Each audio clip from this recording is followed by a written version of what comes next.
Hello students, hope you all are well. Today we are going to study principles of management. After having importance, objectives, functions and so many parts, we will going to principles. That is the most important part of management. Principles क्या होते हैं?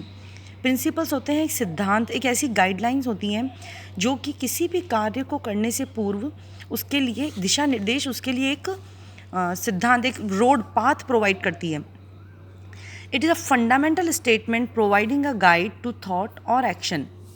उस कार्य को संपादित करने के लिए, उसे एक कार्य को करने के लिए या किसी विचार को करने के लिए गाइड. जिस तरीके से हम कोई भी चीज़ पढ़ाई करते हैं तो आपको एक गाइड चाहिए होता है, या आपको किताबें पढ़ते हैं उसके लिए आपको एक साधन चाहिए होते हैं. तो उसी तरीके से मैनेजमेंट के फंक्शंस को परफॉर्म करने के लिए, जबकि आप जानते हैं मैनेजमेंट इज़ एवरीवेयर, उसके लिए आपको एक गाइड चाहिए होती है. तो what is the nature of the principles of management? ये गाइड करते हैं, दिशा निर्देश प्रोवाइड करते हैं हमें कि किसी भी कार्य को किस प्रकार से संपादित करना चाहिए. नॉट एब्सोल्यूट लॉ, ये कोई कानून नहीं है. आप अपने हिसाब से इसे कम ज़्यादा अप्लाई करना है, नहीं करना है, वो इस तरीके से इसमें चेंजेस कर सकते हैं. सिचुएशनल यूज़, जैसी परिस्थिति होगी वैसा ही कानून, वैसा ही सिद्धांत आप अपने आप को यूज़ कर सकते हैं. These are the principal not laws. जिस तरीके से साइंस के अंदर में होता है उस तरीके से थ्योरम्स रिलीज वो नहीं है. यूनिवर्सल, सार्वभौमिक, जिस तरीके से मैनेजमेंट इज़ यूनिवर्सल उसी तरीके से प्रिंसिपल्स भी एवरीवेयर फाउंड. डायनेमिक, परिस्थिति के अनुसार अपने आप को चेंज कर सकते हैं. इसमें कम ज़्यादा, जब आपको लगता है कि डिसिप्लिन को इस टाइम पर स्ट्रिक्ट हो जाना चाहिए उस समय आप इसको चेंज कर सकते हैं. Descriptive, these are very descriptive in nature. आप इनको जितना डिटेल में जाके स्टडी करेंगे उतना आपको फाउंड करेंगे कि यह आपके साथ में हर जगह है. Now come upon mister Henry Fayol. The full name of provider is Henry Fayol. तो हम इसे कहेंगे भी फेयोल प्रिंसिपल्स ऑफ मैनेजमेंट. तो जान लेते हैं पहले कि फेयोल की क्या बैकग्राउंड है और क्या हिस्ट्री है. वो 1841 में 1841 में फ्रांस में पैदा हुए थे, जन्म लिया था उन्होंने, और 1860 में उन्होंने अपनी माइनिंग इंजीनियरिंग कंप्लीट कर ली थी. 1860 में ही उनकी जॉब लग गई थी एक माइनिंग कंपनी में, और किसी कारणवश कंपनी दिवालिया हो गई थी, इंसॉल्वेंट हो गई थी. तब फेयोल ने वहाँ पर एक स्टडी किया उसी कंपनी के अंदर में, और अपनी स्टडी में उन्होंने मैनेजरियल टेक्निक्स और कुछ प्रिंसिपल्स को फाउंड किया, और इस तरीके से उन्होंने अपनी कंपनी के व्यवहार संगत सिचुएशनल बेस पर इस तरीके से 14 प्रिंसिपल्स को डेवलप किया. तो उनका सबसे मेजर कंट्रीब्यूशन मैनेजमेंट के अंदर है फंक्शंस ऑफ मैनेजमेंट, जिन्हें हम 14th प्रिंसिपल ऑफ मैनेजमेंट के नाम से भी जानते हैं. और he is also known as father of management studies. तो सबसे पहला प्रिंसिपल है डिवीजन ऑफ वर्क, कार्य विभाजन का सिद्धांत. आप लोग इसे जब समझेंगे तब आप खुद कहेंगे कि इसे तो हम रोज़मर्रा की ज़िंदगी में भी इस्तेमाल करते हैं. सभी कार्य अगर मैं आपको एक साथ बता दूं, जिस तरीके से कि आज आपका अकाउंट्स का भी टेस्ट है, आज आपका इको का भी टेस्ट है, आज आपका बीएसटी का भी टेस्ट है, क्या आप उस कार्य को बहुत अच्छे तरीके से संपादित कर पाएंगे? नहीं. तभी हम लोग आपके यूनिट टेस्ट का या कोई टाइम टेबल भी बनाते हैं तो अलग अलग उसको तो ऐसे डिफाइन करते हैं कि वो आपस में मिक्सअप नहीं हो जाए, मिंगल नहीं हो जाए. तो देखते पहले तो ये सिद्धांत है क्या. According to this principle the work must be divided into small task और units instead of assigning the whole work to one person. कहने का तात्पर्य, किसी भी कार्य को अगर छोटे छोटे टुकड़ों में डिवाइड कर दिया जाए, उसे विभाजित कर दिया जाए, तो वो कार्य ज़्यादा अच्छे से संपादित होगा. फॉर एन एग्जाम्पल, जैसे हमने आपके लिए टाइम टेबल बना रखा है कि शुरू के एक हफ्ते में हम आपको इस तरीके से कार्य कराएंगे, फिर अगले हफ्ते में इतना कराएंगे. तो हमने पूरे कार्य को छोटे छोटे पार्ट्स में डिवाइड कर लिया. आप लोग भी जब अपना सिलेबस बनाते हो, अपना टाइम टेबल बनाते हो, तो पूरे काम को आप घंटों में या समय में निर्धारित कर लेते हो. तो आप अपने कार्य को छोटे छोटे टुकड़ों में डिवाइड कर लेते हो. और वी कैन से कि सारा का सारा काम किसी एक ही पर्सन को असाइन कर देने के बजाय हर कार्य अलग अलग व्यक्ति को अगर दिया जाए तो हम उसको रिस्पॉन्सिबल ठहरा सकते हैं. हम उसके लिए उस काम को अच्छे तरीके से डिफ़ाइन कर सकते हैं कि ये कार्य इस व्यक्ति ने करना था. अगर आपके स्कूल के अंदर एक ही टीचर सारे सब्जेक्ट पढ़ाए, accounts, BST, eco, Hindi, English, क्या कोई भी सब्जेक्ट आप अच्छे से पढ़ पाएंगे, समझ पाएंगे?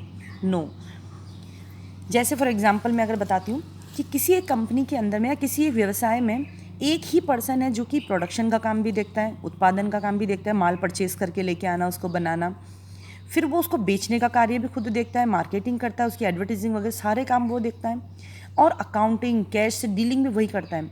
तो वो किसी भी कार्य को पूरी तरह से 100% संपादित नहीं कर पाएगा। देख लीजिए आप अपनी रोज़मर्रा की लाइफ के अंदर में सारे काम अपने ऊपर ले लीजिए। आप घर का किचन का भी काम देख लो, साफ़ सफाई का भी देख लो, कपड़ों का भी देख लो, बाजार से सामान लाने का भी देख लो, आप किसी भी कार्य को पूर्ण रूप से संपादित नहीं कर सकते। कहते भी है ना, कोई भी व्यक्ति सर्वगुण संपन्न नहीं होता। लेकिन अगर उसी की जगह अगर हम फ्योल की बात माने और हर कार्य को अलग अलग व्यक्ति को असाइन कर दें, जैसे कि प्रोडक्शन का काम एक व्यक्ति देखेगा, मार्केटिंग का काम एक व्यक्ति देखेगा, अकाउंटिंग का काम एक व्यक्ति देखेगा, तो इस तरीके से उस कार्य को संपादित ही नहीं बल्कि उसके रिजल्ट्स भी आपके सामने होंगे। घर के कामों को या स्कूल के अंदर में हर सब्जेक्ट टीचर को हम अलग अलग काम दे देते हैं, तो उस तरीके से ही हमें रिजल्ट्स भी मिलते हैं। तो इसके क्या पॉजिटिव इफ़ेक्ट्स हो सकते हैं? स्पेशलाइजेशन, किसी उसी काम को बार बार कर देते रहने से उसको एक स्पेशलाइजेशन, उसको मास्टरी हासिल हो जाती है उस काम को करने में। जैसे since last 10 years I am studying business studies, so it's makes me specialise in business studies और मैनेजमेंट चैप्टर्स। इम्प्रूव्स एफिशिएंसी, उस काम को बार बार करने से हम कुछ गलतियाँ भी करते हैं तो हम सीखते भी हैं, हम कुछ इम्प्रूव्स करते हैं, अपने अंदर इम्प्रूवमेंट लाते हैं। उसी के वाइस वर्सा अगर हम ये फॉलो नहीं करें प्रिंसिपल, तो उसके क्या कॉन्सिक्वेंसेस हो सकते हैं, उसके क्या दुष्परिणाम हो सकते हैं। लैक ऑफ एफिशिएंसी, अगर एक ही व्यक्ति सारे काम संपादित करता रहेगा तो इस तरीके से उसमें किसी भी काम को करने की योग्यता डेवलप नहीं हो पाएगी। एंड नो स्पेशलाइजेशन, ऑब्वियसली ना तो वो प्रोडक्शन बहुत अच्छे से कर पा रहा होगा, ना मार्केटिंग अच्छे से कर पा रहा होगा, ना ही वो अकाउंटिंग अच्छे से देख पा रहा होगा। तो इस तरीके से कार्य को विभाजित करके देखिए छोटे छोटे हिस्सों में, और कार्य को अलग अलग लोगों को डिवाइड करके देखिए, कार्य बहुत अच्छे से भी होगा। और ये प्रबंध का सबसे महत्वपूर्ण सिद्धांत है। देन हमारा दूसरा सिद्धांत आता है अथॉरिटी एंड रिस्पॉन्सिबिलिटी, अधिकार व उत्तरदायित्व का सिद्धांत। कहते हैं एक ही तराजू के दो पलड़ों का नाम है अधिकार और उत्तरदायित्व। There should be balance between authority and responsibility. जैसे अगर आप किसी को कोई अथॉरिटी देते हैं, जैसे कि आपने किसी को अधिकार दे दिया कि आज से भाई ये कैश का काम तुम ही देखो, लेकिन उसको रिस्पॉन्सिबिलिटी नहीं दी है कि भाई तुमको ये बराबर डेली मेंटेन करना है कि कहाँ कितने पैसे दे रहे हो, कितने खर्च कर रहे हो, कितने मिल रहे हैं, उन सब के हिसाब किताब रखो, तो ऑब्वियसली वो इस अथॉरिटी का मिसयूज़ भी कर सकता है, कुछ घपला भी हो सकता है। उसी तरीके से अगर हम किसी को रिस्पॉन्सिबिलिटी ज़्यादा दे दें, भाई तुमको आज से ना स्कूल के अंदर में ये सारा डिसिप्लिन तुमको देखना है, ओके ठीक है, देखना है तो इसके लिए कुछ अथॉरिटी चाहिए कि स्कूल के अंदर में बच्चों को मैं स्ट्रिक्ट होकर के बोल सकूं कि भाई आपको ये फॉलो करना है डिसिप्लिन। लेकिन नहीं, अगर रिस्पॉन्सिबिलिटी तो दे दी जाए कि आपको पूरा स्ट्रिक्टली डिसिप्लिन फॉलो करना है, लेकिन आपको बच्चों से कोई बात करने का अधिकार नहीं है, तो how can be responsibility fulfil without authority. आपको मैं ये कह दूं कि अगर आपको ये रिस्पॉन्सिबिलिटी है कि आपको BST के लेक्चर्स रेगुलरली देखने हैं और रेगुलरली आपको असाइनमेंट सबमिट करना है, लेकिन अथॉरिटी के नाम पर आपको कोई मोबाइल यूज़ नहीं करना है, तो लॉकडाउन में भाई आप देखोगे कैसे, आप कैसे पॉसिबल होगा। आपको अपने पेरेंट्स की अथॉरिटी लेनी होगी कि पापा भाई मम्मा मुझे ये चीज़ देखनी है, मुझे ये प्रॉब्लम सॉर्ट आउट करना है। तो अथॉरिटी और रिस्पॉन्सिबिलिटी का एक मेजरमेंट होना चाहिए कि वो आप कितना दे रहे हैं। आप इक्वल देंगे तब बहुत अच्छा रहेगा, अगर कहीं पे ज़्यादा और कहीं पे कम रहेगा तो उसके कुछ कॉन्सिक्वेंसेस आएंगे हमारे सामने। हम देखते हैं इसके क्या कॉन्सिक्वेंसेस हो सकते हैं। सबसे पहले इसके क्या पॉजिटिव इफ़ेक्ट हैं। अगर रिस्पॉन्सिबिलिटी और अथॉरिटी इक्वल दी जाए, एक बैलेंस किया जाए उनके बीच में, तो ध्यान रखिएगा नो मिसयूज़ ऑफ अथॉरिटी, क्योंकि उसको रिस्पॉन्सिबिलिटी भी दी गई है उस काम को पूरा करने की। जैसे अगर मैंने आपको कुछ पर्टिकुलरली मटेरियल प्रोवाइड किया है, अथॉरिटी दी है कि भाई ये काम इतना हो जाना चाहिए और इसके अंदर में कोई वेस्ट नहीं होना चाहिए, मुझे शाम तक इसकी इतनी यूनिट बनी हुई होनी चाहिए।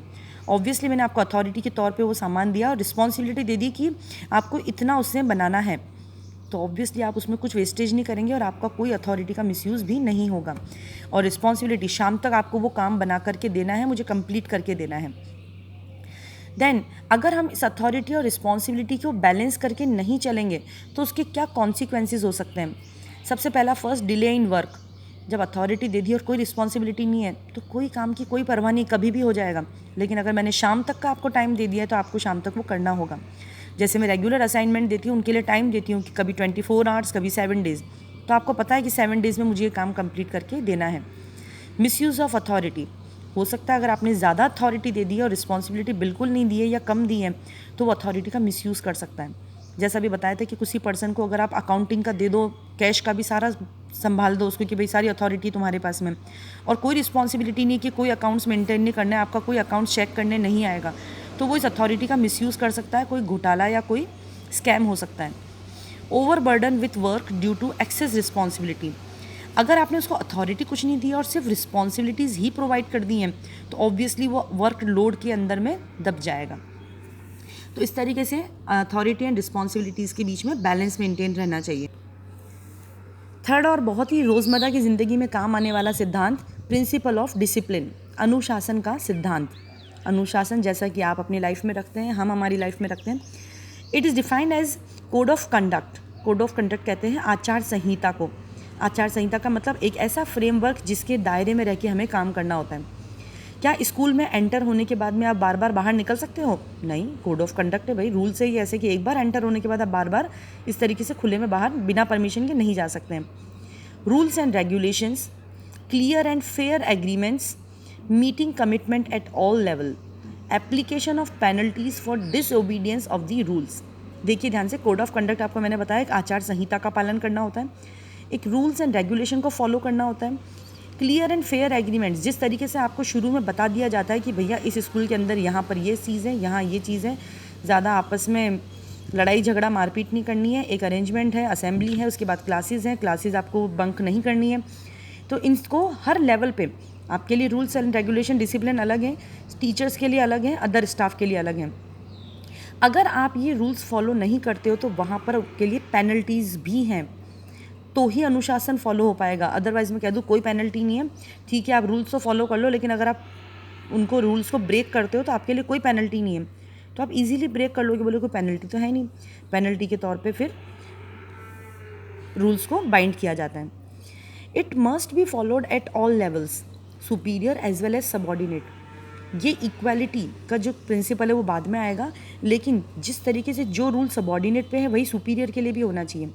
ऐसा नहीं है कि स्कूल के अंदर जो टाइम पर आने जाने की पाबंदी है वो सिर्फ स्टूडेंट्स पे लगाई जाए, या सिर्फ साइंस के स्टूडेंट्स पे लगा दें या आर्ट्स पे लगा दें, वो एज सारे के सारे स्टूडेंट्स पर भी है, एज वेल एज स्टाफ पर भी है, as well as teaching staff, non teaching staff, सब पे है। इसके क्या पॉजिटिव इफेक्ट्स हो सकते हैं? सिस्टमेटिक वर्किंग, एक काम में एक सिस्टम आ जाता है, एक प्रॉपर तरीके से वर्किंग चैनल होने लगती है।